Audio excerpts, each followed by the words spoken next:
لما تقولون ما لا تفعلون، اے ایمان کے دعوے دارو کیوں کہتے ہو جو کرتے نہیں ہو؟ کبورا مقتا عند اللہ ان تقولوا ما لا تفعلون، اللہ کی بیزاری کی انتہا ہے یہ بات کہ تم کہو جو کرتے نہیں۔ دیکھیے یہاں غضب کا لفظ نہیں آیا ہے، غضب جو ہے ہلکا لفظ ہے، اللہ کے غضب کا لفظ نہیں آیا، مقت۔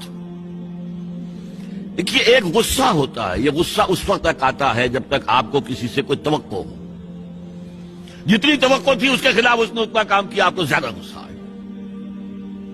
ایک وقت آتا آپ بیزار ہو جاتے ہیں، غصہ نہیں آتا اب بیزاری، مقت کہتے ہیں بیزاری کو۔ اور نکاح مقت یہ آیا ہے قرآن مجید میں سورہ نساء میں۔